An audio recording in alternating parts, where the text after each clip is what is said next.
All right. Okay, yeah, let's go ahead and get started. So we have plenty of time to get into the content and get into today's webinar. So before we get started there, let me go ahead and do a quick poll for everyone here.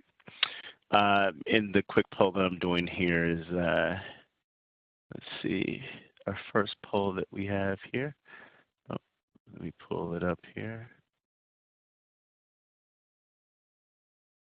Here we go. And we want to get an idea of folks' current knowledge. So let me do that. I'm going to open this poll here just for a couple of seconds. And basically what I want to do is get understanding of everyone's current knowledge. How do you rate your current knowledge? You see there's a couple of options that we have up here now for folks to go ahead and fill out. You can either select none, minimal, moderate, extensive, and those will be the answers that we have here. So go ahead and feel free to complete this information here. It looks like we got about 60% folks replying. This is great, okay? And it looks like a majority of folks are, and Tyler, this is just for your own knowledge, but they're hovering between minimal and moderate as far as indicating their current knowledge of this specific content. Giving folks a couple more seconds. I see some more people kind of filing in. Okay, great. Well, I'm going to go ahead and close the poll now. Thank you to everyone who's come in and selected that. We're going to do another quick poll before we get started as well. In about 15 seconds. I forgot it gives a little bit of time before it closes completely out here.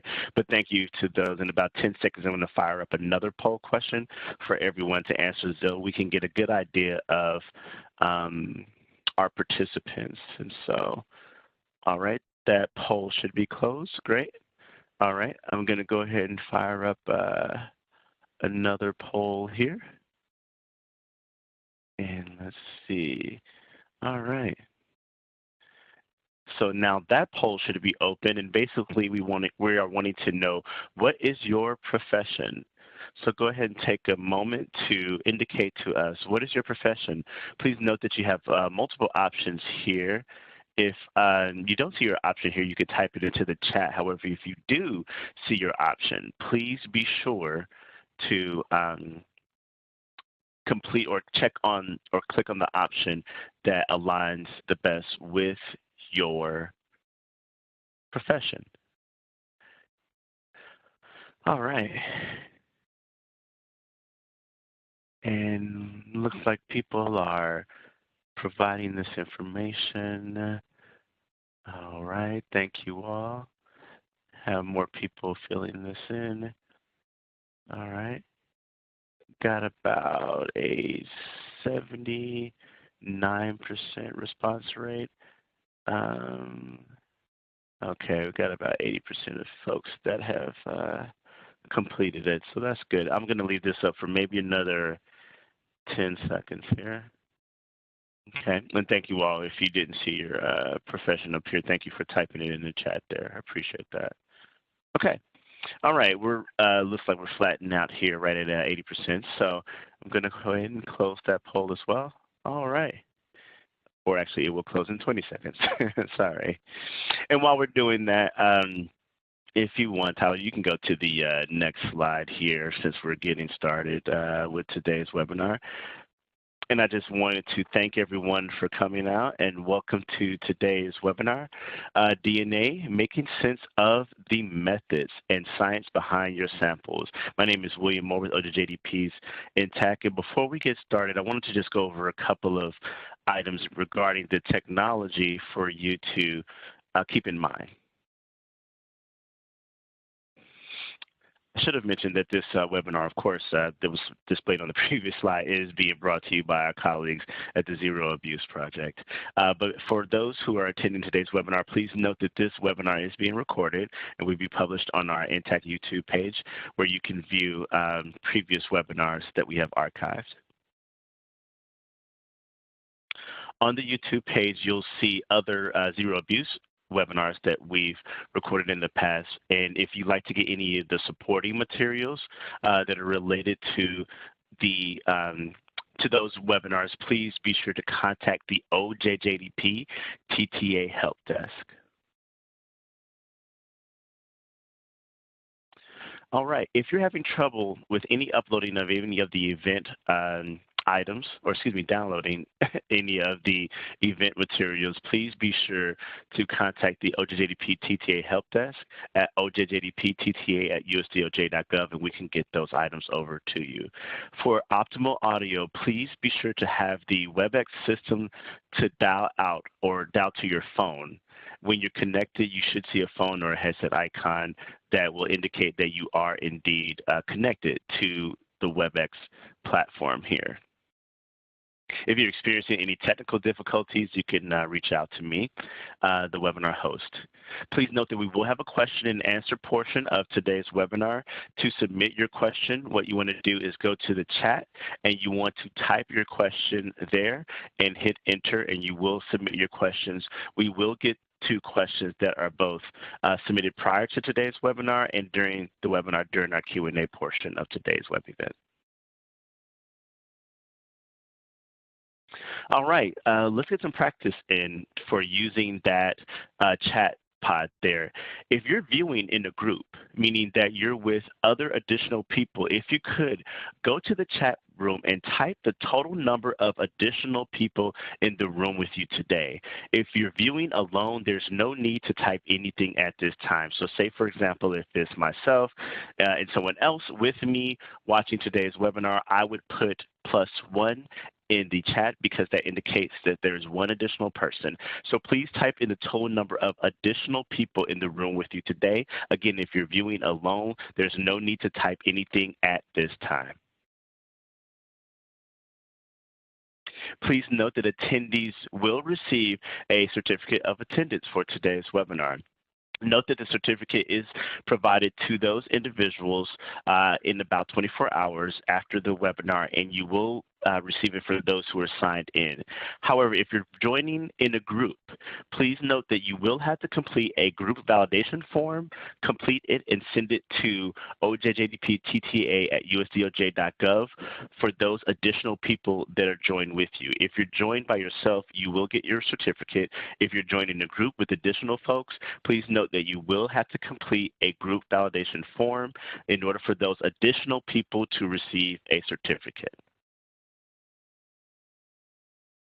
That being said, I'd like to turn over to today's webinar and presentation to Tyler for today's web event. Tyler, take it away.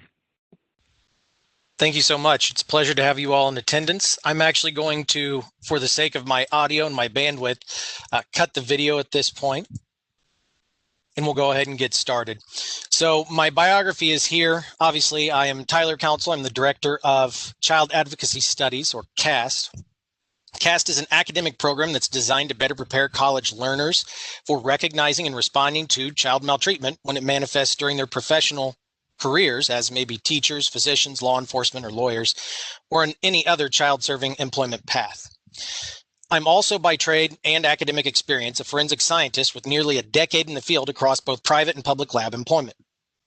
Because forensics is so important to child abuse and neglect investigation and prosecution, I thought I'd share my knowledge on concepts associated with the subject in a three-part series. This is naturally then the first presentation that will be focused on DNA.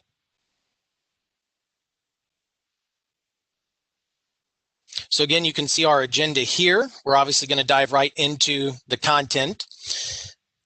I want to go ahead and mention that this presentation is provided today through Zero Abuse Project's Trauma Informed Prosecutor Project, which is supported through funding from the Office of Juvenile Justice and Delinquency Prevention and Office of the U.S. Department of Justice and a component of the Office of Justice Programs.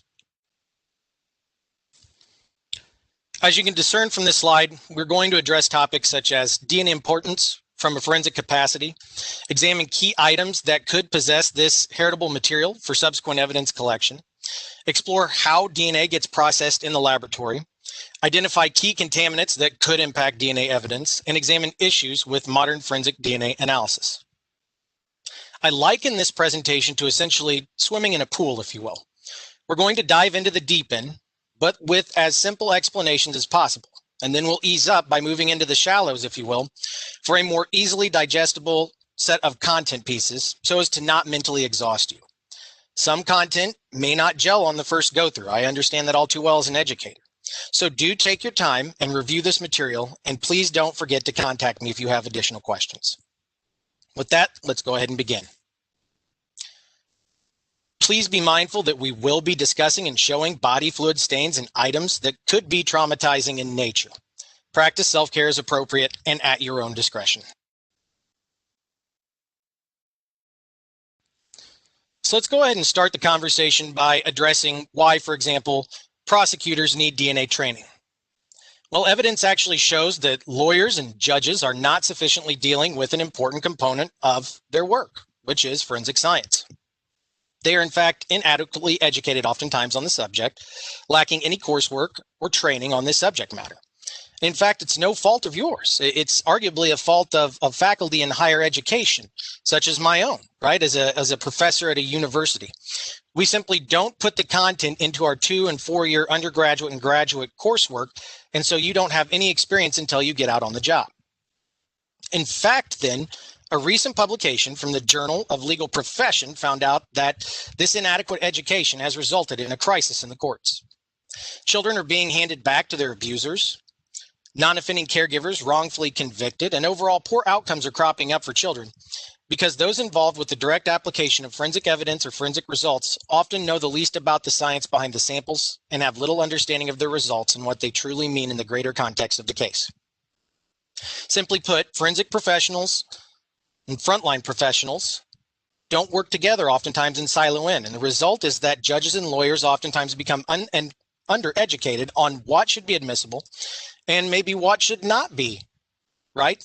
In terms of being submitted to court, what should be brought in and the utility of that evidence in each case. So the result is that much of our child maltreatment forensic evidence could be taken out of context or incorrectly deployed in a courtroom setting. Several articles recently have likewise shown that investigators are not adequately educated on forensic principles. In the 2018 publication from the Police Executive Research Forum, an article by Chuck Wexler stated that the science of criminal investigations is changing rapidly and outpacing law enforcement agencies and their training policies, creating possible gaps in what could be analyzed in a given case or best practices in evidence identification, collection, and preservation. I don't think that maybe 50 years ago, we'd have had any idea what DNA could do for our cases. And I don't think that 30 years ago, you'd have known much about touch DNA and how much it would do for your casework. I don't think even a decade ago, we'd have considered cold case resolution and forensic genealogy with DNA. But here we are. And if you're not on the forefront of this knowledge and your results, what are you arguably doing to help improve your case outcomes and benefit the children that you're a public servant to? Many training programs are not updated to mere best practices in evidence processing and understanding what forensic results you may or may not get for a given case. Thus, some investigative agencies may not be training their detectives on what DNA results can and cannot tell us, best practices on what may or may not have DNA evidence, challenges the lab may have with contamination, and so on. As such, you could be collecting items that don't have relevance to your case or collect samples that will challenge even the best lab analysts because you're not savvy to modern principles of DNA analysis and what to avoid when collecting items. I've actually seen this personally in my own laboratory as one of my colleagues had a case where, believe it or not, I think it was over 400 different items were attempted to be submitted by an investigator. They're simply grasping at straws, hoping that anything from the crime scene would have DNA, instead of using good investigative leads and making use of their investigative skills. Likewise, you may lack understanding of the results report and what the results indicate. I'm sure there's some of you in attendance that wonders what's an allele or what's a locus. Well, you may ultimately not have anything to do with the crime report and leave it all to the prosecutor to interpret. You should have an informed idea about the evidence and be able to support for or against an item being considered as evidence being offered up in court when conversing with your multidisciplinary team, or MDT. As an analogy, imagine going to the doctor and getting a result from a cancer screen. One doctor telling you something at face value on your health. Are you going to believe them without any understanding of the situation? Or are you going to research if the treatments that they suggest are the best fit for your health? I really feel that the same principle applies to forensics. Don't accept results at face value and become educated, since you're the one in control of the investigation and determining then the best interests of that case. Work with your forensic scientists and understand what information they are contributing to your case to understand if it even works in logically to the story you're trying to tell in court.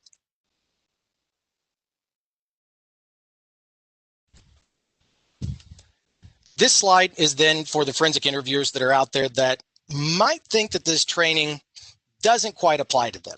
I think that it certainly does.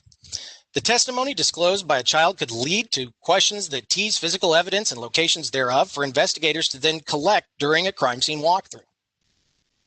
The American Professional Society on the Abuse of Children, ABSAC, and the New York Foundlings Forensic Interview Practice Guidelines clearly outline how substantive questions can glean corroborating evidence that can be collected for DNA or another analyses. It's actually on page 19 of that document if you're looking for it. Likewise, sometimes knowing about what evidence was collected and processed could shed light on what might otherwise be incoherent testimony. A study of 9 interviewers published in the Journal of Psychology, Crime, and Law emphasized that preschoolers' testimonies are brief and tend to be incoherent.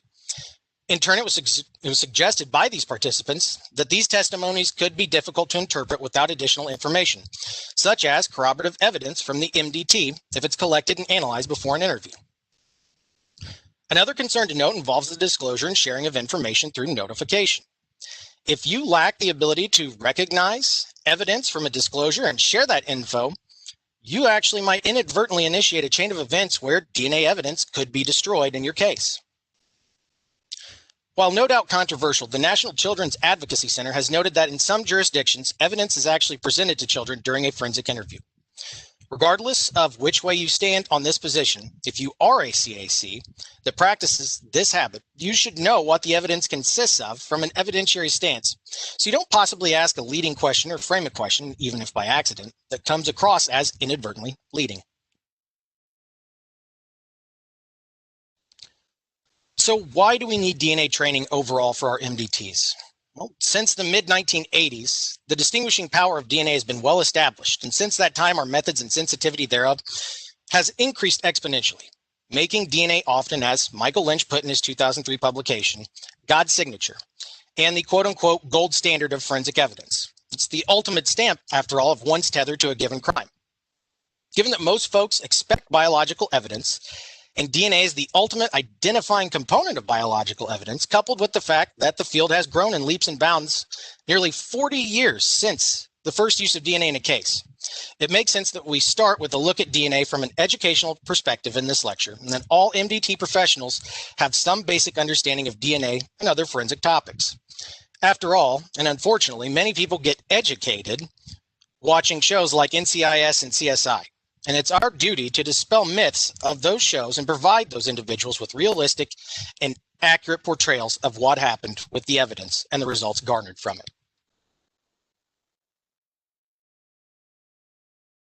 So let's dive into the deep end then. What is DNA? The acronym actually stands for deoxyribonucleic acid. That's why we typically just stay with the acronym DNA. All it really is made up of is sugar and small sequences called nucleotides. Nucleotides, or nitrogen-containing bases, are usually depicted in literature or perhaps in your forensic reports as letter designations. A for adenine, T for thymine, C for cytosine, and G for guanine. These 4 bases, A, T, C, and G, are what make up our entire complement of DNA in our cells.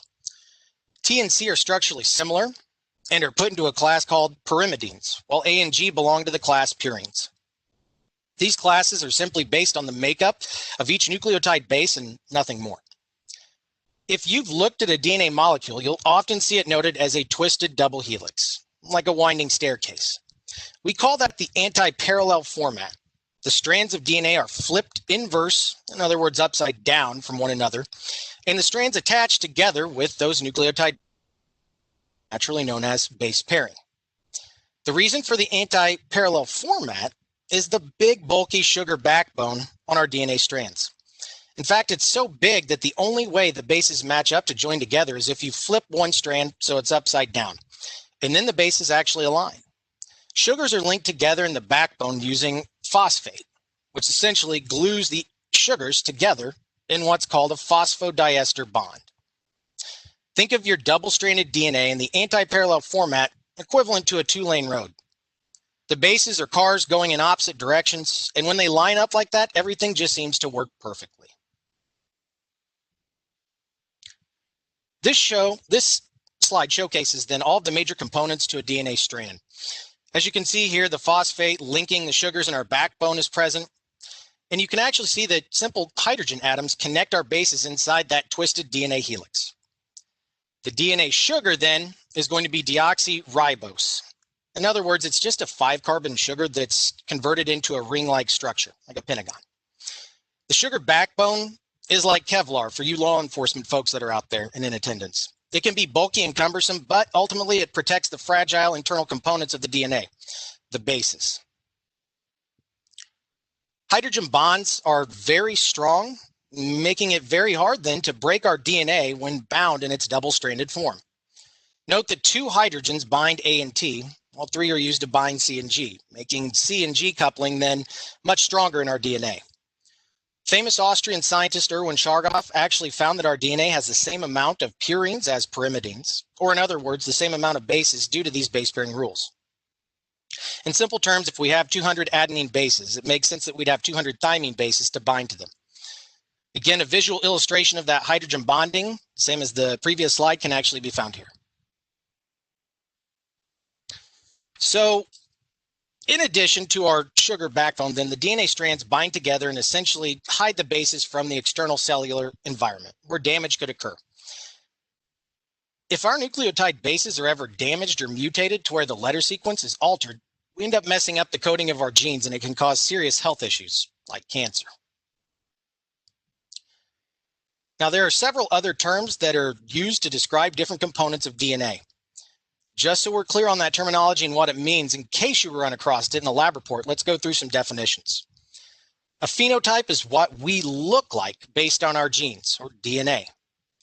A gene is just a piece of DNA that does something for our body. Specifically, genes make proteins for our body to do work. Genotype refers to what we look at and what we look like at the DNA level. In other words, it's just all those A's, T's, G's, and C's that make us unique. An allele is just what flavor of DNA we possess at a given locus.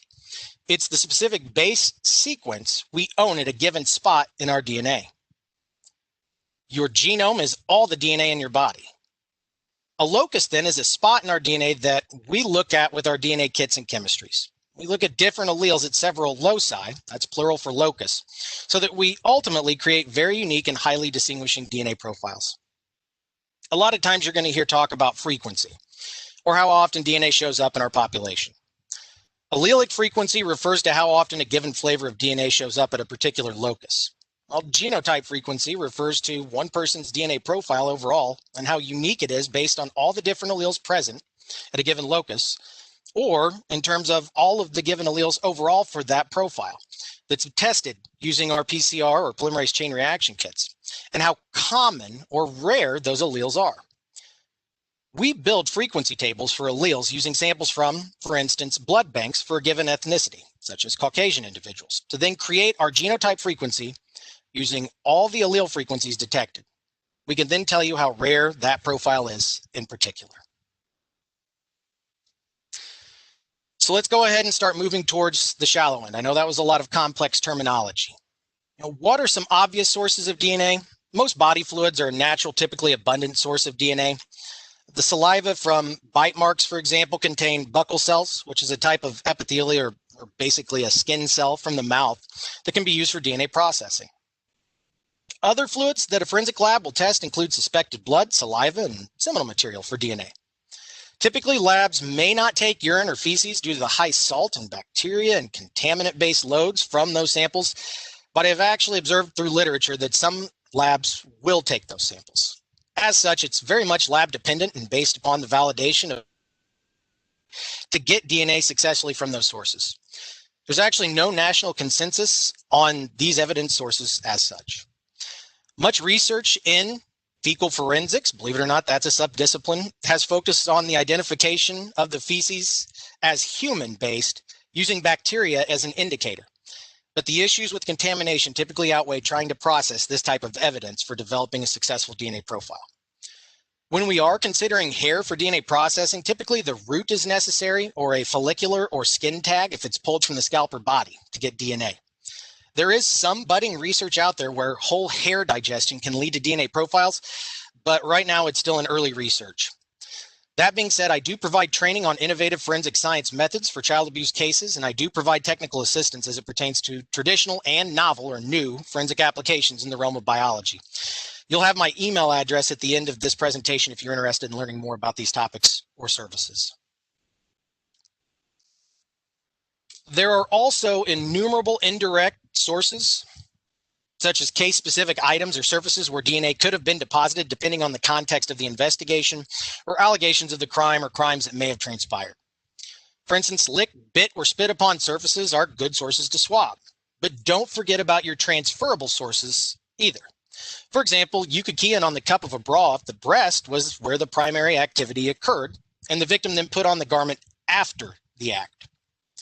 The epithelial cells that are shed from the epidermis or skin give us more than enough DNA in most cases. I'm going to actually show you some of the amounts of DNA we get from touch items in a table in just a little bit. That being said, be careful with doorknobs and locations where multiple people might have came in contact because you might run into mixtures.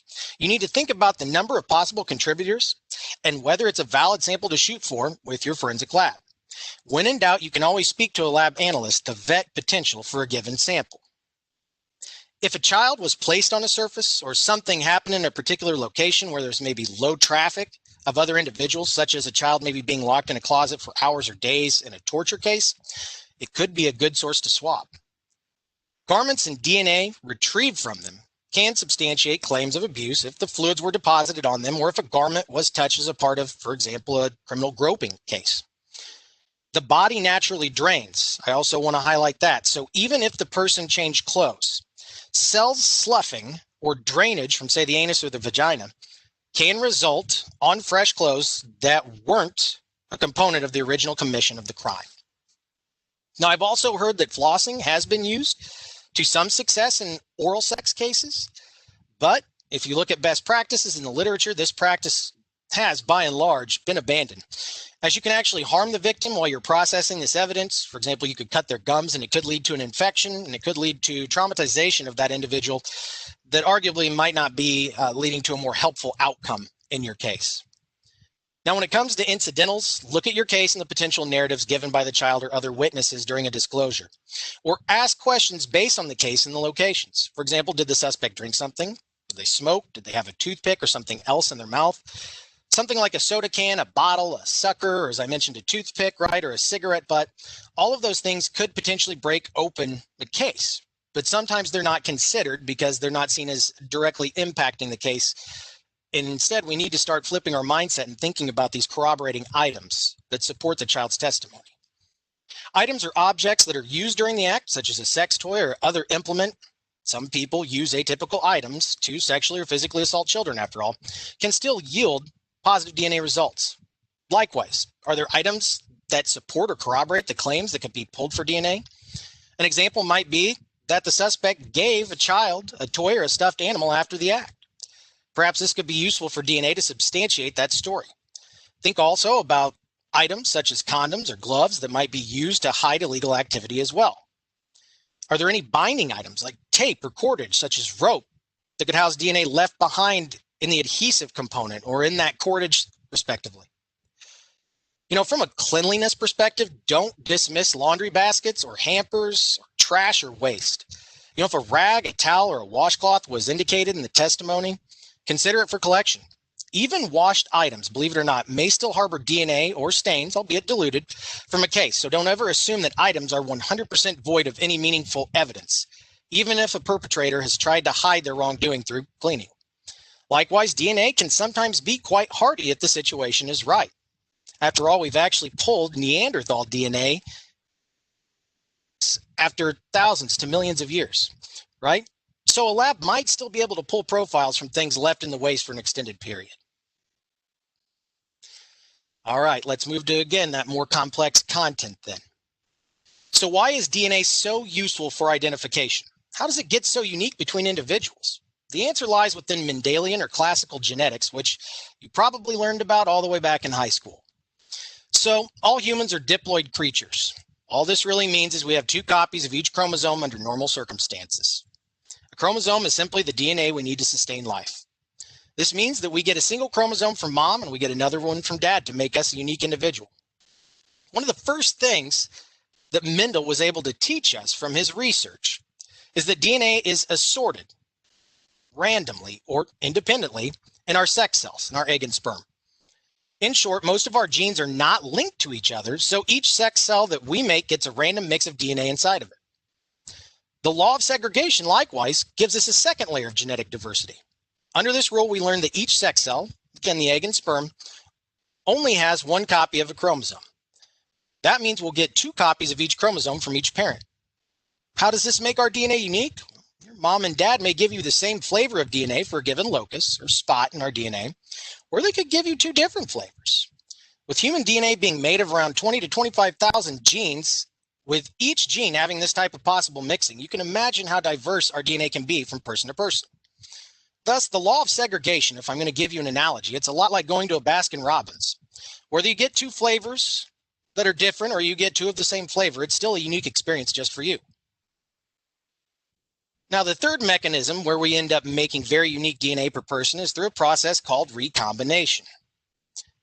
So during cellular division, our DNA will line up and it'll actually swap sequences. And the result is that a given chromosome may swap out DNA before it independently sorts and gets segregated into our sex cells. Together, independent assortment, recombination, and the eventual fusion of the segregated chromosomes that use 2 parents worth of DNA end up creating new people with highly distinguished DNA profiles. Each human then, outside of identical twins, has their own highly individualized DNA profile. So in forensics, we actually use small repetitive pieces of DNA that are called short tandem repeats or STRs at very specifically targeted loci in our forensic kits. We all as humans possess the same locus or spot in our DNA. It's even made of the same DNA sequence between people. However, each person differs in what STR they possess at that spot. Specifically, the number of repeating sequences present. In other words, the number of tandem repeats, or repeated sequences in a row, differs between people at 1 or more loci. As an example, let's look at the D7 locus. Just to let you know, the bottom of the slide there, it has a lot of information on nomenclature or naming and how we name our loci using that nomenclature. So I've highlighted it there if you're interested. For example, D is DNA, 7 is the 7th chromosome, and so on. All right, let's go ahead and look at the uniqueness of DNA in our STRs to give you an understanding of that. So, at this D7 spot in our DNA, everybody has the same DNA sequence, GATA. What may differ from person to person is the STR sequence they possess at that locus. For example, I actually might have a 4 STR or 4 repeats then at my D7. Well, you, the learner, only have 2 for yours. So at this point, I hope you see our STRs are forensically useful for identification purposes. We all have the same loci that we can examine, but the STRs that we have will typically be with enough loci under evaluation, quite different. What STR we possess ties back to the previous slide. Chromosomal segregation, independent assortment, and recombination all factor into the unique STRs that we possess for a given locus. As I just mentioned, we don't look at just one locus, as there's always a chance we might have identical STRs at just one spot under review. Think of it a lot like shopping for a car. If I want to buy a new car and I own a red one, but I want to see other models beyond red, I probably shouldn't look at just one car dealership, because there's a chance the one that I happen to stop at may only have, you guessed it, all red vehicles. Currently, to ensure that we get a good look at highly genetically diverse profiles, we typically look at 20 or more loci in our forensic kits. The kit my lab used, for example, had 27 loci to examine. By looking at so many loci, each with their own different possible allele combinations, we can develop DNA profiles that are incredibly unique. We know they're unique because we develop population frequency tables. We acquire samples of DNA within ethnic populations of relevance based on region. For example, Caucasians in southern Indiana, where I'm from. We then assess again how common or rare a given allele is for a particular locus within those populations. We use those blood bank samples that I mentioned earlier. We can then multiply the allele frequencies for a locus to determine the genotype frequency for that locus. So I'm using some of those definitions we spoke about a few slides back. If we combine the genotypic frequencies for every locus, then we can get you the overall profile genotypic frequency. In other words, that DNA statistical frequency that you get with your lab report. For us to determine how unique a DNA profile is to a person of interest compared to, say, another random and genetically unrelated person in the community, we need the allelic frequencies to develop then the genotype frequency for all loci retrieved from an item of evidence. We then use the product rule to multiply out the genotype frequencies for each locus from the profile to then get an overall genotype frequency for the person who contributed DNA to an item of evidence. If you've ever looked at your DNA results for a given sample, you'll see that the product rule ultimately gives us an overall profile frequency, and it results in these astronomically large numbers, right? They almost seem nonsensical, that show uniqueness. Let's look at an example just to see how discriminating a DNA profile can be using the math behind the profile development. For the sake of convenience, I'm only going to look at 2 loci, D7 and CSF, instead of 27. That would take all day. The evidence in this case was analyzed, and we found that D7 is what we would call heterozygous, meaning that the person inherited 2 different alleles from their parents, say an 8 from mom and an 11 from dad. All right. By contrast, at CSF, the person has just a 12 allele. In actuality, they're homozygous, meaning they actually have 2 of the same flavor of allele inherited. They got 2 12 alleles, one from mom and one from dad. The number designation refers to the number of STRs they have for each allele. For example, an 8 in D7 means that they have 1 copy that has 8 of those repeats. Let's say we go out and we grab a few samples from our local blood bank and we generate the following allele frequencies for each of those alleles that tell us how, again, rare or common they are in our region of the state. Because we know that we get 1 allele each from mom and dad, we know mathematically that no matter what combination of alleles a person possesses, they will always possess 100% of the genes that make up a human. In population genetics, we convert this knowledge into an equation called the Hardy-Weinberg equation. The equation states that allele and genotype frequencies in a population will remain constant from generation to generation unless there's some great disturbance that really shakes up the DNA and changes up what alleles and what loci are present. I'm not going to go into it in this lecture. You all have had lunch probably by now, but what I'm saying is that this theory looks at genetic change in people, and we found that we don't really change our DNA over time, meaning, as alarming as this sounds, that we're not changing our DNA significantly over time. So people and our loci and STR targets then stay relatively the same. Think about it in context. Many of us live where our families have stayed for generations, and not many new families may come in to introduce new DNA through reproduction. So all the loci and various flavors of alleles, they never change significantly. Based on this knowledge, we use the Hardy-Weinberg formula to help calculate the rarity of a given genotype for a particular locus using our allelic frequencies then.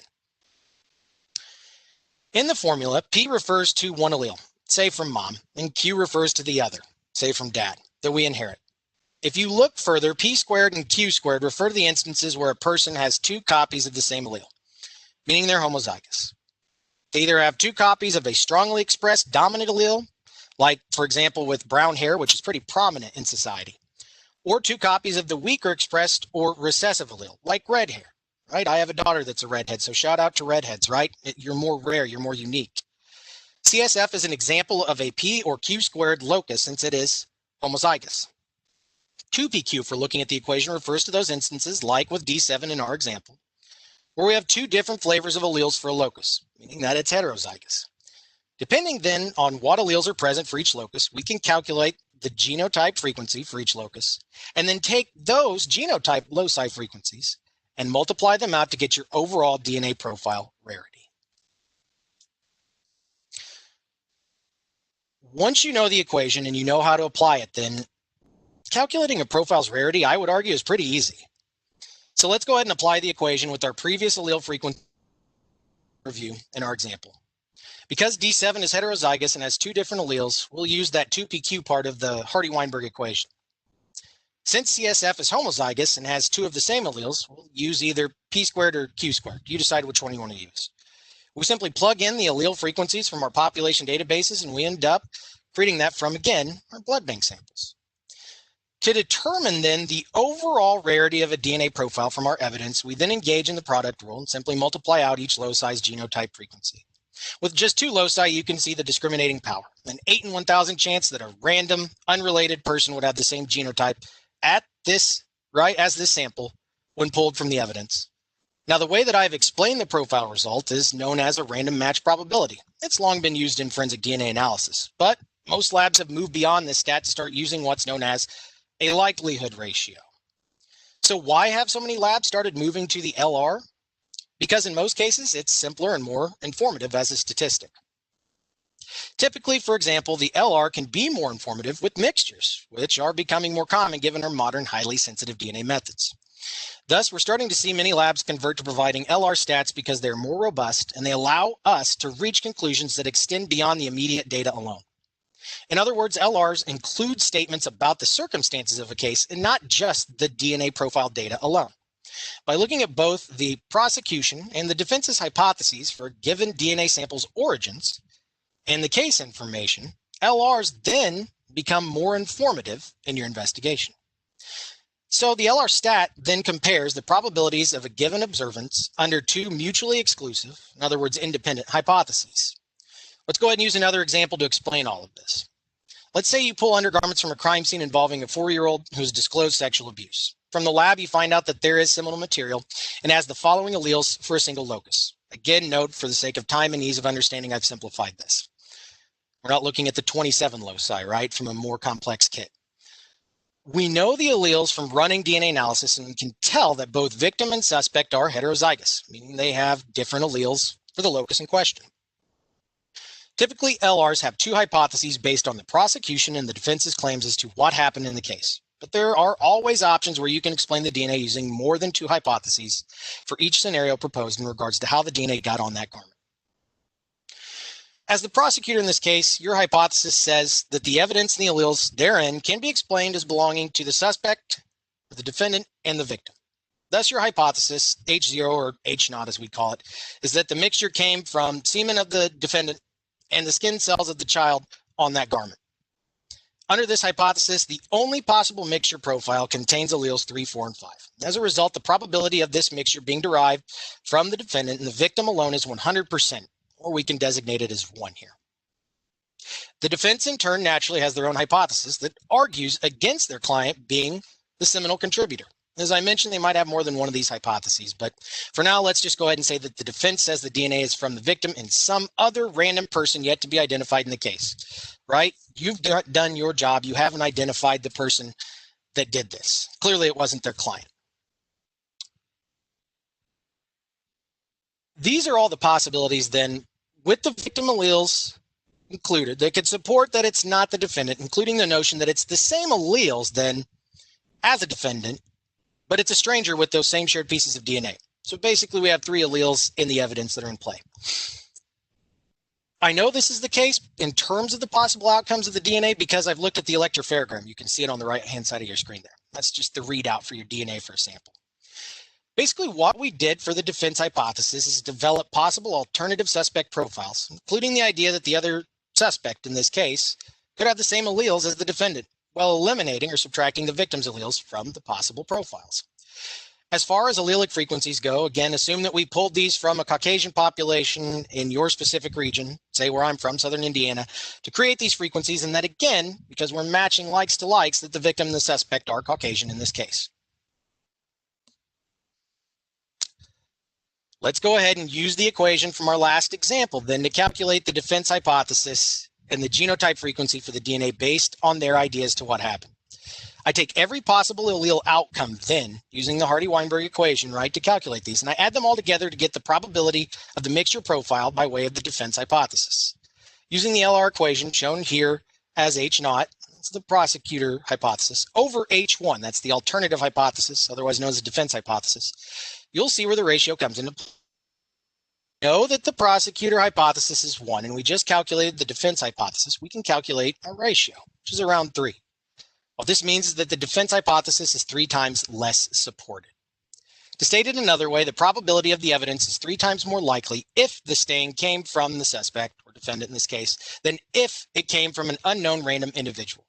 Now that's usually going to be the ironclad thing that your lab analyst is going to say.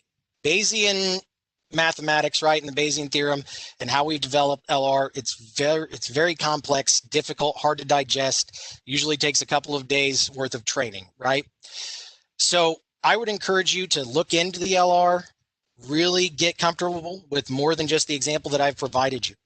You know, there's a lot of things that we're not allowed to say, and just based on the wording can really create problems in court. For example, we're not allowed to say the probability that the stain came from the defendant, because we must always include the conditioning statement. In short, we must always make that the hypothesis is clear in the statement, and by focusing on the term defendant, arguably we're deviating from the original hypothesis stated. Now, this statement also does not say that if the DNA samples match between the evidence and defendant, then they are 3 times as likely to have come from the same person as from different persons. We were not there to see the stain deposited, so we can't say that we know the suspect indeed committed the crime. But if he were to have done so, the hypothesis is supported X as many times over. This is known as the prosecutor's fallacy.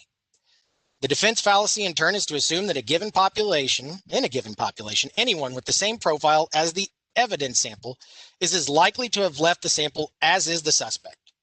As an example, if 100 persons in a metropolitan area are expected to have the same DNA profile as the evidence sample, it is a fallacy, right? It's false to conclude that the probability that the suspect contributed the sample is only 1 in 100.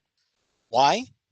Because the suspect was originally identified by some other type of evidence. As such, it doesn't exist, right? That evidence doesn't exist for the other 99 persons expected to have the same profile.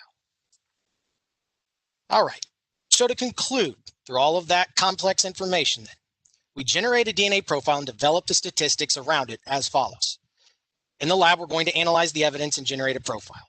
We'll generate a profile from a reference or a known standard, then from a possible suspect.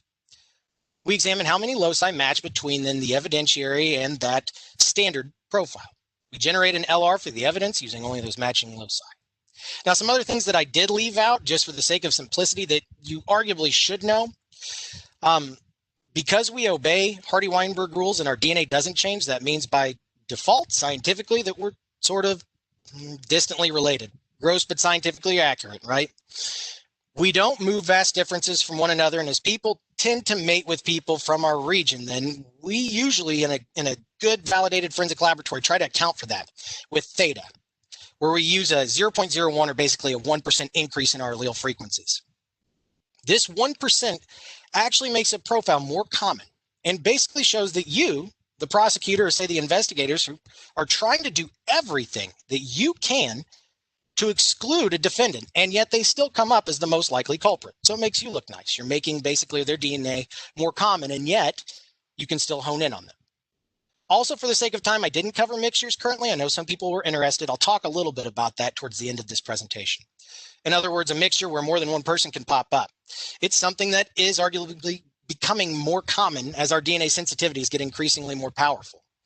And lastly, I showed you what is a perfect scenario. It's lots of DNA. It's a simple mixture, right? Naturally, there are circumstances where alleles and even loci can drop out or not show up due to low levels of DNA from a sample. So let's go ahead and wade back into the shallow end then. Some of the myths about DNA results. Can we state and definitively point at the defendant as saying that they're a match, right? No. We haven't tested every person on the planet's DNA, living or otherwise, so our population databases are simply just estimates. So we can't say that we have a definitive match when we're on the stand. No, we don't always use theta set to 1%. And as the last slide alluded, severe inbreeding will need a higher theta to account for the relatedness. When people are related or there's claims of incest, we have to use different math to account for the fact that their alleles will be more common since the DNA being mingled comes from a very short pool of different allele types. So basically we'll scale up, say theta to 3% to account for the small, isolated, and very interrelated population. And lastly, nope, we cannot see what you look like using our DNA kits. The STRs come from, and I hate to use this term, but so-called junk DNA, if that's a good way to explain it to the triers of fact, right? For life's events. You have too much to drink. You go out in the sun and you get a sunburn, right? Mutations and exposure to carcinogens, such as alcohol, right, will usually end up creating problems in the junk DNA. And that's good. It actually makes up about 90 to 95% of our DNA. The really important stuff, the genes, the coding, sequences of our DNA only make up a fraction, about 5 to 10% of our genome then. As such, we actually use small pieces of DNA from that junk DNA area that don't tell us anything about your gender, ethnicity, or medical conditions. So knowing this knowledge, this could be great for combating issues with privacy concerns. We tried to look and we tried to propel as much of our vision for forensic DNA as we could into the future to recognize that we don't want to be looking at any DNA that could potentially cause a privacy concern down the road. So, to get the DNA profiles that we've been toying with over the past 20-ish or more slides, we really have to put in a lot of scientific elbow grease. This slide showcases the entire series of procedures by which we'll eventually develop an electropherogram, which is just that electronic report of our DNA that's used to generate our stats for match probability. Know that I will, in our workflow lecture, cover these processes more in depth. But for now, the next few slides are just like looking at a 30,000 feet overview of the techniques. Let's go ahead and look at extraction then. Extraction in simple terms is just the process of pulling DNA out of the cells that contain it. We use typically two different methods. The goal is to remove cell debris and gunk that would otherwise clog up our DNA methods and prevent us from getting a good DNA profile. Let's go ahead and look at organic extraction then. This involves the use of harsh chemicals and shear forces, in other words, spinning a sample at high speed, all right, to rupture the cells. Organic extraction might also in your reports be called PCI. It just stands for phenol, chloroform, and isoamyl alcohol. That's just the ingredients in the procedure. Basically, you add PCI to an extract. An extract then is any stain cutting or swab cutting that's been let sit in water so that the cells slough off it. Harsh spinning combined with the harsh chemicals allows the cells to rip open. Proteins from the cell and cellular debris and other contaminants get trapped down at the bottom of the tube, while the DNA goes to the top. The picture on the right then shows you two layers in the tube, and the DNA specifically is in that upper aqueous or liquid layer. If your sample still crops up with possible contamination, there's other ways to clean it up. And we'll talk a little bit about that very briefly towards the end of this presentation. This method is arguably the gold standard among forensic scientists, as it allows us to nab high quantities of DNA from this tried and true methodology. Let's go ahead and then talk about magnetic extraction. It works pretty much the same way as organic extraction. Some folks, such as myself, inherently call it Maxwell or Maxwell 16 extraction because, simply put, this is the instrument which uses the magnetic extraction kits. It is automated, unlike organic extraction, so you don't have to manually work to pull the DNA out. The machine actually does it for you.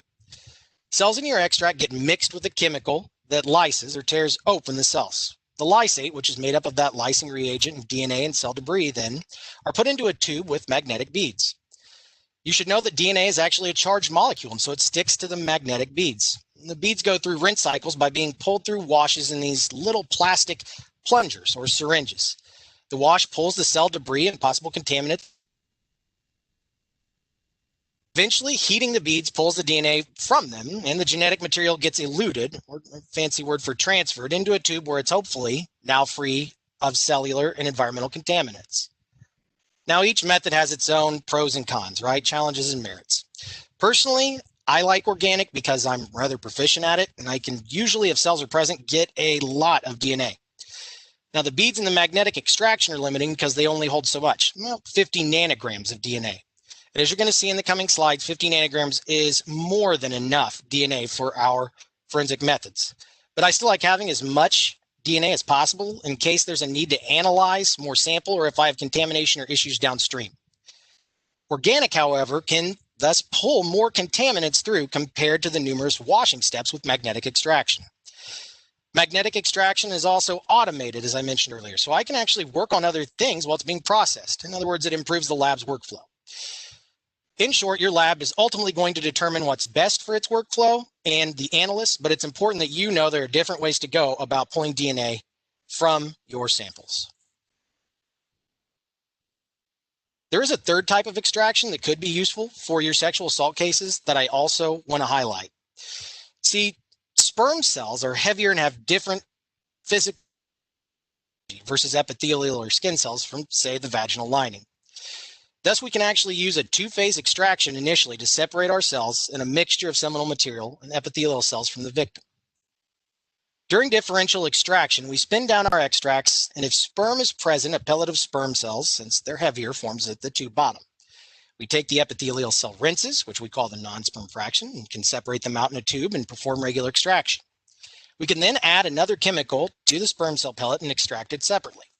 We then call that part of the sample the sperm fraction. So differential extraction then is helpful in those targeted circumstances where we have a sexual assault sample and could possibly separate out the victim and suspect profiles using just the unique makeup of the cells left behind on or in the evidence. We then get two relatively distinguishable samples versus one mixture that needs to be deconvoluted or sorted out. Now, at this point, we've pulled the DNA from our cells, but we ultimately have no idea how much DNA is there. Too much DNA and we oversaturate our downstream process and effectively blind the capillary electrophoresis, or CE device, that's used to identify our DNA pieces and help form our DNA profile. Too little DNA and we end up getting an impartial or totally absent profile, which means your evidence won't give you anything useful in court from a DNA standpoint if the profile is rendered unusable. To determine the amount of DNA in our sample and to ensure we have enough DNA to generate a profile, we actually use a process called PCR, or polymerase chain reaction. Just to simplify this, it's basically a chemical Xerox machine with several hot and cold cycles and an instrument, conveniently enough, called a thermocycler. You'll see that on the next slide. Like any good recipe, there are several ingredients that go into a PCR reaction, including bases to make new DNA from the original DNA that's present in your sample, a fluorescent probe to detect the DNA and help us figure out how much is there, and a chemical copy machine. Without going into specific chemistry basics of the process, just know that the more light that our instrument detects, the more DNA we have in our sample. PCR today in our forensic labs is actually done in real time, so we can immediately detect the light intensity that develops from the probe chemistry in each cycle of PCR. True to my comments earlier, PCR kits today, be it in quantitation or during the actual amplification of our sample leading to generation of a DNA profile, are not singleplex. In other words, they don't amplify or make copies of just one locus. Instead, we've perfected the PCR process and we can do it in a multiplex fashion, which simply means that we can copy several loci targets of DNA at the same time, all in one sample tube. Now, one question you might have is how do we identify each of the, say, 27 loci from, for example, the Promego PowerPlex Fusion 6C kit that I used, so that we know what DNA flavors are present all in one sample tube? Seems confusing, right? There's two ways that we go about it. Each piece of DNA actually gets its own fluorescent tag, and each piece of DNA is differently sized, so we can identify each one uniquely.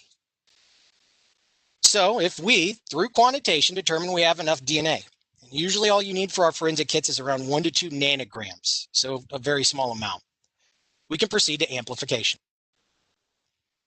Amplification, or amping, is just another version of PCR, except here we're not worried about identifying the amount of DNA from our sample like we were in quantitation.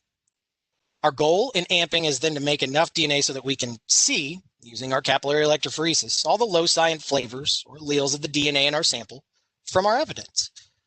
Each cycle of PCR is, in theory, exponential then. The first cycle, we should ideally make 2 DNA products. Then we make 4 and 8 and 16 and so on. Now, different labs have different kits and reasons for using them. The one that I work with in my lab was, again, the Fusion 6C kit. We used it because it was highly distinguishing in terms of its profile. I mean, 27 different targets, you're going to get something very diverse in terms of being able to discriminate between DNA profiles. And it was fast. We could get amplification done in just 29 PCR cycles. If you look at the chart that I've given you here, you can actually see the loci for this particular kit for Fusion 6C. Each DNA target then, as I mentioned, is a different size and uses a different fluorescent dye tag then on it, so we can detect each specific target and not get confused. As I mentioned, we don't need very much DNA. Around 1 to 2 nanograms is more than enough for a robust profile from our forensic amplification kits. Most body fluid stains then give us much more than we need, especially look at the amount of DNA we can get from a single white blood cell listed here. Now, by the end of amplification, in a perfect world with no issues with samples being contaminated, low template issues, or situations where the DNA could be degraded, I should have a good amount of DNA that's fluorescently tagged and ready to be detected through the CE. What does the CE do? Well, it separates DNA in our samples from amplification and separates out all the pieces using the size of the DNA fragments and their charge. I'm going to serve you the knowledge on capillary electrophoresis in 2 different ways. The first is the complex and technical explanation, then let's go ahead and get started. Inside the machine are capillaries or plastic tubes that run from your sample and pass to camera. In those capillaries is a polymer, which is basically chunks of plastic and liquid. When an electrical current is ran through your samples, the DNA is pulled into the tubes based on its charge. Specifically, the phosphate backbone of DNA, right, that sugar phosphate backbone, it's negatively charged. So when it's placed in an electric field in this machine, the DNA fragments migrate from the positively charged anode when placed in the cathode side in the sample processing plate.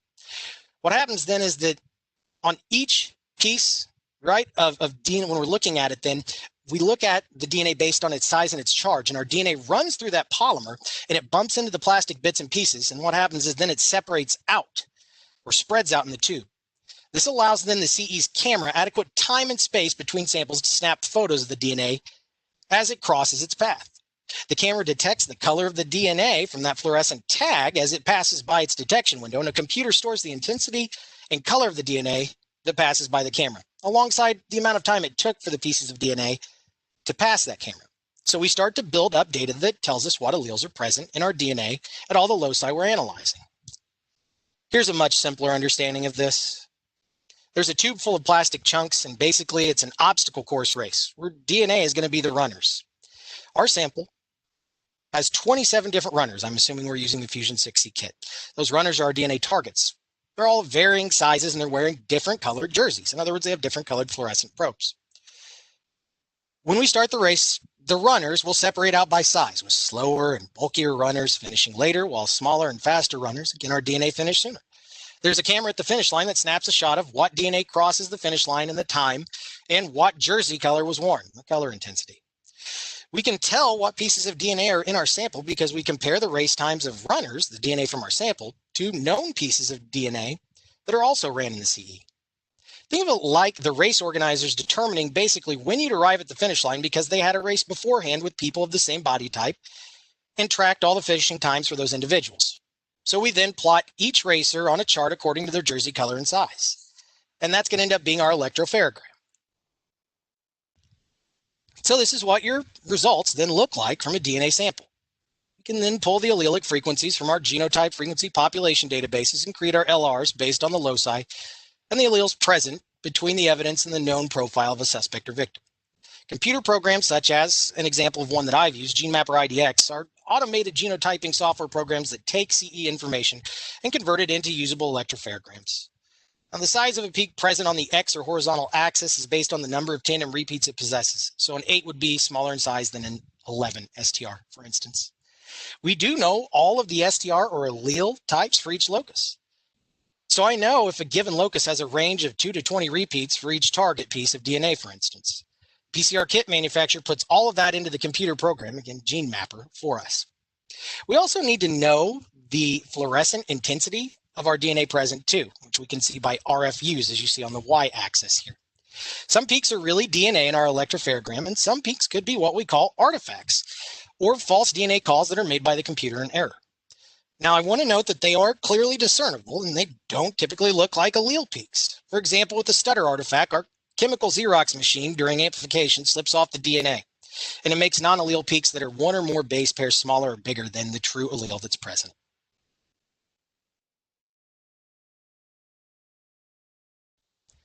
There are other concerns beyond artifacts in our electropherogram naturally that can cause major issues with the evidence and the successful development of a DNA profile. Some of those instances could be avoided with proper training and education. For example, poor collection and storage methods could jeopardize forensic lab success for items in your case, such as, with an example, if you put a bloody or damp garment in a humid plastic container, then bacteria from the environment or the body from which the evidence was collected will take over. The bacterial DNA will either mask the human DNA and we don't get a profile, or the bacteria ends up using the body fluid on that garment as a food source and thereby consumes and fragments the DNA. Some contaminating events I do want to recognize simply can't be avoided just because of the nature of the case. The sample itself, for example, is in just one of those places or environments that isn't case friendly. Like maybe it's left out in the mud, or an item or a stain is deposited on a surface left out in the sun for days, where ultraviolet rays from the sun then bake the DNA and make it impossible, or perhaps nearly so, to get a profile.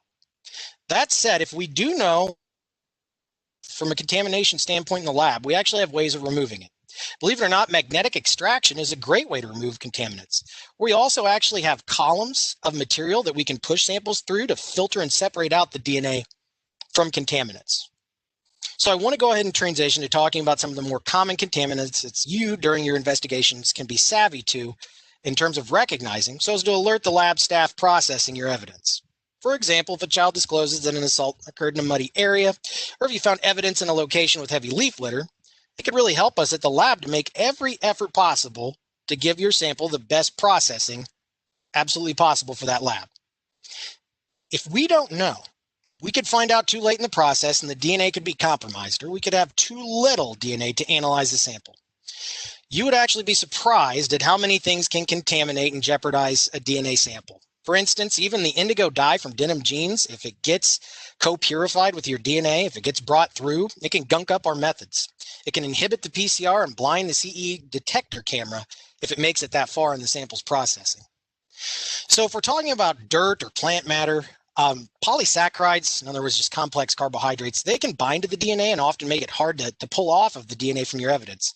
So the DNA doesn't open up and get copied to give you a profile. Humic acid actually disrupts the copy machine. It's like taking a baseball bat to it, basically. And so what happens is it'll prevent it from making copies and developing a DNA profile. My lab personally never accepted urine and feces for two reasons. The bile salts purged from the liver bind to the DNA copy machine, and it won't copy. And bacteria, especially from feces, right, will, again, as I mentioned, overload the sample and mask the human DNA.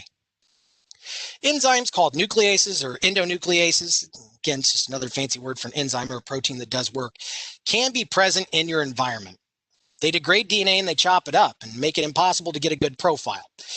Typically, they come from bacteria that are just readily present in our environment. That's why we have guidelines and we want you to collect evidence as soon as possible in the event that bacteria is there, because these enzymes could end up destroying your DNA. Believe it or not, and I'm sure most of you have probably seen or heard or read through literature, right, some of these instances, but DNA itself can be a contaminant.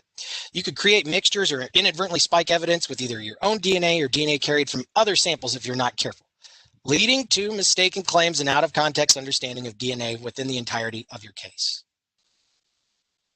So as we round out this presentation, I think it's important then that you're aware that our forensic methods are indeed becoming increasingly sensitive, and with that we need to pick up, right, we end up picking up, I should say, way more information than we know what to do with from a DNA perspective. As I noted earlier, most sources of DNA give us an excessive amount of the genetic material, way more than we need for that 1 to 2 nanograms. To again illustrate this point, to drive it home to you, the period at the end of the sentence, my slide, actually gives us thousands of times more DNA than we actually need for profile generation. We shed thousands of times more DNA with every touch, cough, and sneeze than we need for a robust full DNA profile. Let's go ahead and look at a few studies to give you an idea of how sensitive our methods have gotten and why contamination with DNA can effectively cripple your investigation in our lab interpretations. In 2013, Orshot and Garay actually did a study that's a key example of why sensitivity could be a concern for our cases. 3 people were in a social setting having a drink of juice for 20 minutes. They sat and chatted. The only thing they shared was the juice pitcher. They repeated this scenario 4 times. Your results are in the image. A third of the people's items, such as the glass that maybe only one person was supposed to be touching, had DNA from those who had never touched them. In other words, one of the other participants' DNA had been transferred from the pitcher onto that glass. You can see that in the green bar. Even more, perhaps interesting or alarming, depending on your interpretation, DNA from people outside of the test actually got deposited on the items and on the participants' own hands as they came into the study location. You can see that in the blue bars. The study actually found, for example, that 4 or more people were on 2 of the 3 chairs in the first test alone. So I think this study is really good at determining how powerful our DNA methods are detecting DNA and how easy it is to transfer DNA to items and other individuals. Likewise, Laura Otten and her team actually had one person wear gloves and simulate moving into a house. And 2 days later, they had another individual simulate themselves as a criminal using the gloves and a screwdriver to simulate then a break-in. Both people's DNA were actually found on the inside and the outside of the gloves. And the mover, who had never touched the screwdriver, had their DNA profile present on that object through secondary transfer. I think these studies then demonstrate a fundamental concern. The more sensitive we get with our analytical methods, the greater threat posed to contamination of our items or the potential that we may get more information in our case rather than to solve it.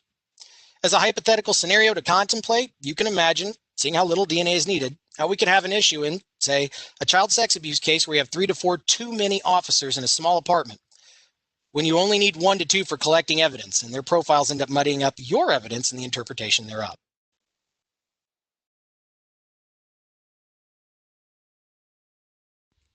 Very briefly here, then, you can see Susanna Ryan actually has her own blog, and I've given you the reference to that. She did a nice job of pulling together all the touch DNA research over the past few years, and you can see some of the examples of just how little contact we need to create an overabundance of DNA.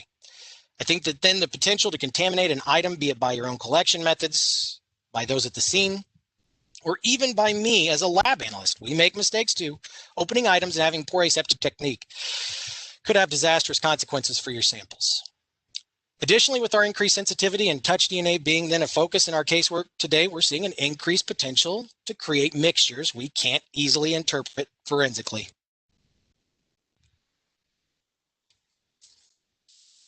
So the reliability of DNA profiling really ends up being based on several factors. And all things being equal, it's arguable that the most easy to develop and interpret a profile from evidence is those with plenty of DNA in just 1 or 2 people. Homicides and sexual assaults, which are crimes that produce a lot of high quality and minimal person DNA evidence on items, often used to make up traditional casework's bulk for many years, until recently when touch DNA analysis exploded. And with the more sensitive kits and methods, we're now able to analyze touch DNA samples and develop profiles from trace amounts of DNA or items where several people might have been involved in a criminal act. Naturally, I think this is a good thing because we can obviously give insight into our cases that previously we weren't able to process.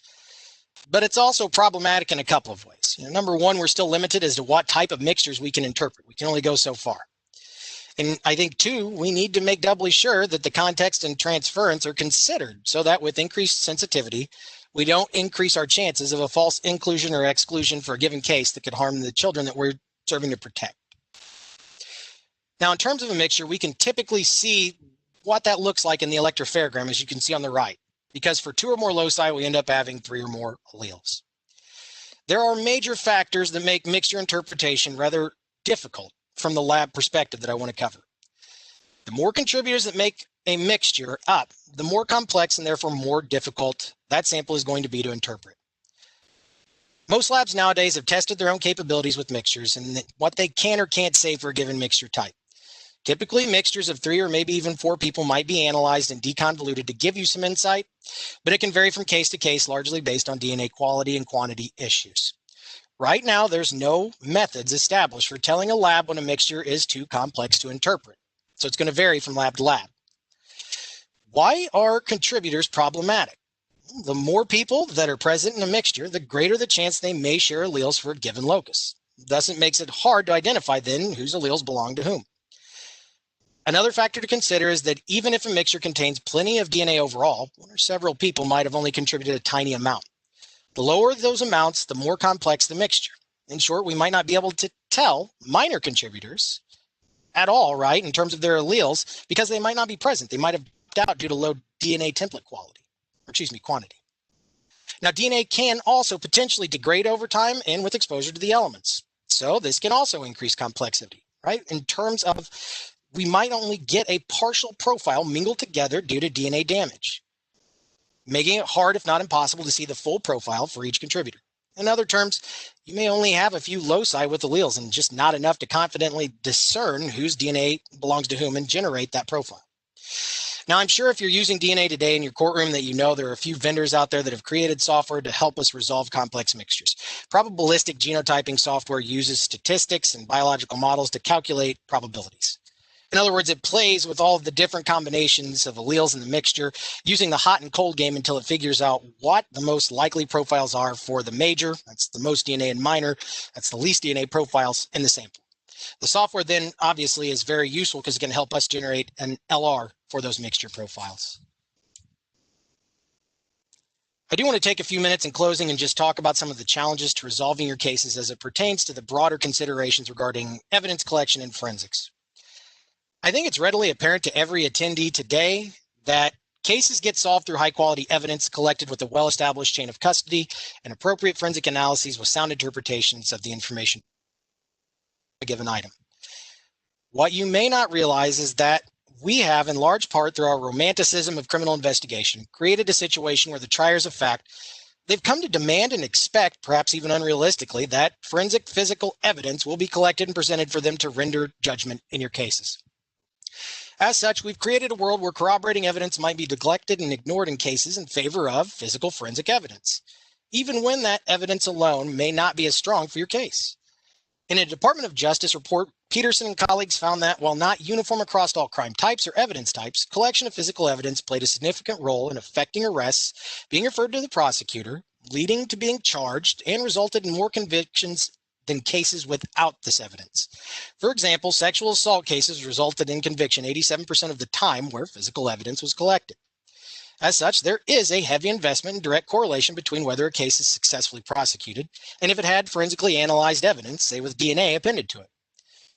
Tunnel vision, where we focus on the evidence we feel would be the smoking gun forensically, such as my example before, where over 400 items with just a look for DNA crop up in the lab, it's not something just exclusive to us as criminal justice practitioners. The Honorable Judge Donald Shelton surveyed over 1,000 random jurors in Michigan and found that 46% of them expect scientific evidence in every criminal case. And a quarter of those jurors, almost 22% then in fact, almost a quarter, expected DNA in every criminal case. In fact, DNA was a consistent expectation in most of these cases.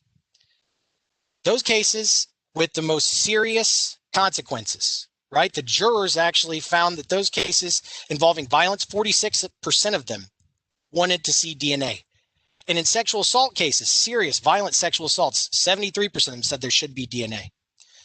So what Shelton found then was that crime scene and investigative shows ultimately result in this sometimes unrealistic expectation and overemphasis of physical forensic evidence. And you might know it as a CSI effect, but this phenomenon has led to many inaccurate expectations of what we should see in the courtroom as triers of facts, and really ultimately how it pertains to evidence and interpretations thereof. It becomes very confusing for the individual that wants DNA and expects it, when oftentimes we might have corroborating evidence that might be more informative to the case. So really all of this to say and to conclude, I'll leave you with this. I think that DNA is a great forensic component to consider from an evidentiary standpoint. Hey, I love it. It's made my career, right? I've been able to teach about forensics. I've been able to work in these labs for almost a decade. But ultimately, as much as I love it, it shouldn't be thought of as the only or absolute evidentiary element that will guarantee adequate resolution of your case. Nor should it be used at face value without proper context and consideration given as to its importance in your child maltreatment investigations. So at this point then, as we wrap up, I want to thank you all for your time today. I know it was a lot of complex information. Hopefully it was presented in a very easy to digest format as far as complex biological concepts go. If you'd like to make use of our other training offerings or join our email list or learn more about Zero Abuse Project, please use the following links. Again, note that I'm available for training on other forensic topics and can provide technical assistance as necessary if you're interested. At this point, I'll go ahead and transition to our team for our Q&A segment. Again, thank you all for attending.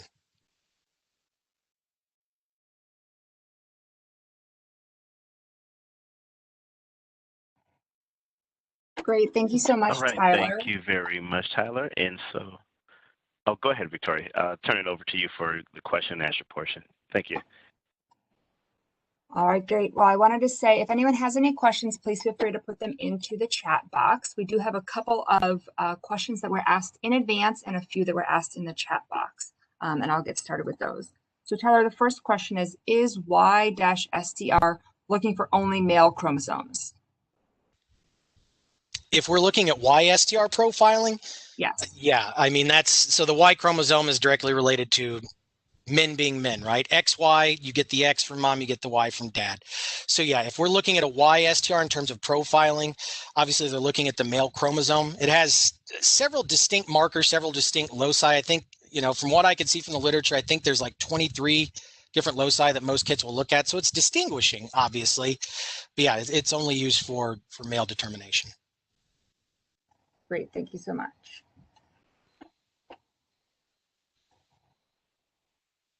All right, the next question we have is, does DNA last longer on certain surfaces? In other words, what's the life expectancy of DNA?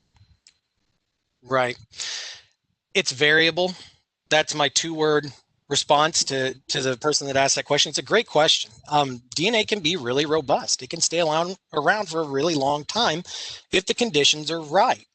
You know, I've seen one study. It was from the International Journal of Legal Medicine. I think it was 2017.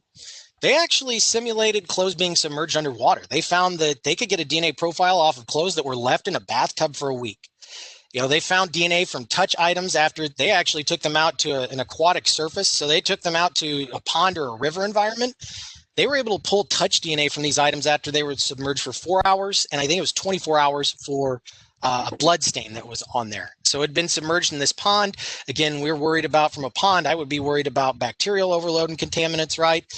But they were still able to do it. So I think it's really variable. And I think that it's just going to be case to case dependent. I don't ever want, you know, I'll go ahead and end my response by knowing that, as I mentioned earlier, we've pulled Neanderthal DNA from thousands and millions of years ago. I think that really at the end of the day, you know, the sky's the limit depending on the circumstances. And really, you shouldn't look at the time limit as a determining factor whether you should or shouldn't process something if your case is informing you to go in that direction. Thanks so much. The next question we have is, how do you obtain evidence from a crime scene if the crime happened years ago?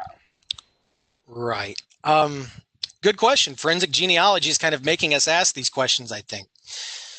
I think ultimately you have to explore the context of the case using your investigative skills. You know, we had a case here in Indiana, up north, Fort Wayne. I used to teach up there. That they actually resolved the case with forensic genealogy because somebody way back when this child was murdered, it was a homicide case. Before DNA was really on our minds, right, in the tip of our tongues, they actually secured the evidence, collected it, and it was left in a really high quality storage, facility, and it was left in, I think room temperature, dry conditions.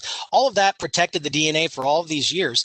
The individual was also, the detective was also savvy in that the alleged perpetrator, I think the way that this case worked out, they had left a note and they had left a used condom to kind of mock the investigators. They collected that too. And so they had that evidence in house and were able to, once this new technology, this new method came out, they were able to use it.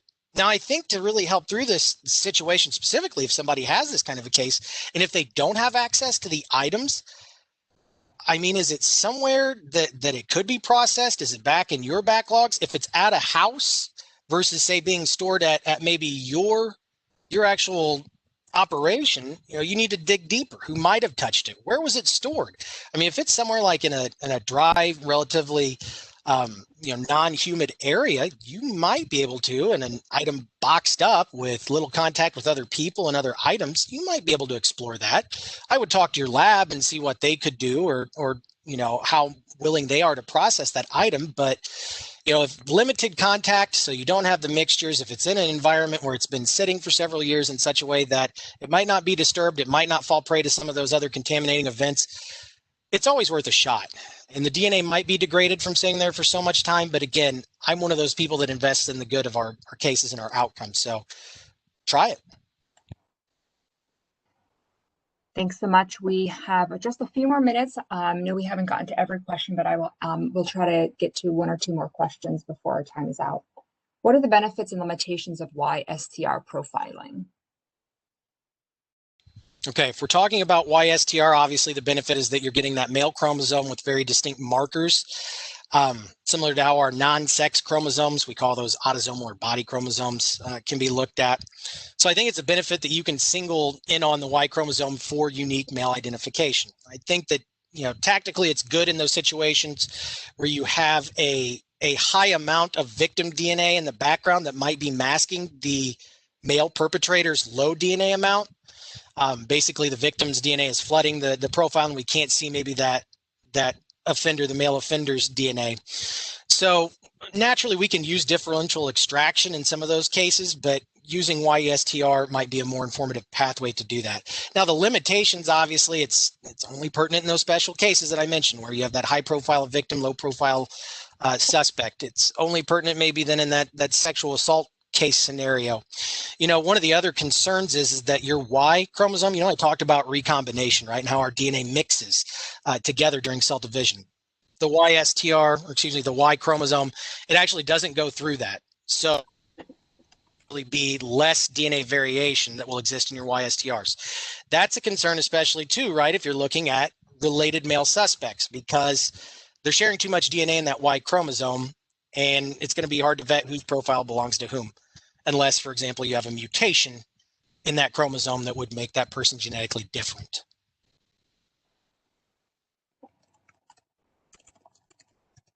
All right, great. Tyler, thank you very much for a wonderful presentation today. And with that, we'll go ahead and end today's presentation. But before we do, just have a few last minute items that I'd like to cover. You can go to the next slide here, Tyler, but thank you. So again, thank you very much to our audience for attending. If you'd like to get in contact with OJJDP's National Training and Technical Assistance Center, you can do so through the information on this slide. You can also select the click here button there, or even you could text NTAC, that's NTTAC, to 22828 if you'd like to sign up for our listserv. You can also check us out on Facebook at OJJDP TTA. If you'd like to get in contact with OJJDP, you can reach out to the help desk. You can either call this number or reach out utilizing this email address. If you'd like to get in contact with the help desk, you can also go to OJJDP's website here as well. If you'd like to sign up for their listserv or look to get any other events, you can select those links as well in the PowerPoint, and those will get you to the correct locations. Do you have a training or technical assistance need? Well, if so, please be sure to submit your request for TTA through the TTA 360 platform. You can reach the TTA 360 platform through the URL link displayed on this slide. And finally, just a reminder, the webinar is being recorded and will be placed on our NTAC YouTube page. If you'd like to receive supporting materials, you can reach out to the OJJDP TTA Help Desk to receive those materials. Please take a moment to review this slide, the attribution and disclaimer.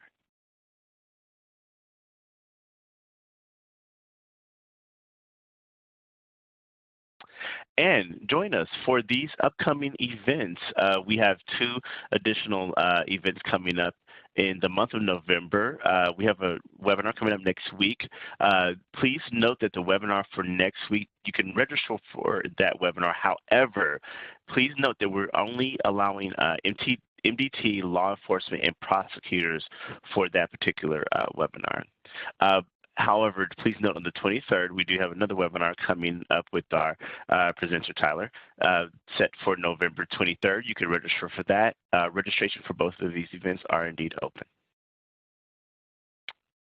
And finally, we have another presentation, again, brought to you by today's presenter, Tyler, for the 15th of December. The registration is live for that, so feel free to go ahead and register for that event as well. And I believe, Tyler, that should take us to the last slide there. So what I'm going to do is end us with a final poll question here for our audience. And basically, what we want to know is, how do you plan on applying the information that you learned from this webinar? And all right, one second. Let's see if my poll is coming up here. Let me make sure I could see my polling. Okay, it should, okay. I believe the poll may be up, or it should be up shortly. Okay. Looks like the poll is not wanting to come up here. Well, no worries. We'll go ahead and end today's webinar with that information there. So again, thank you to our presenter. Thank you to the audience for attending today. Everyone have a wonderful afternoon. Take care. Goodbye. Thank you.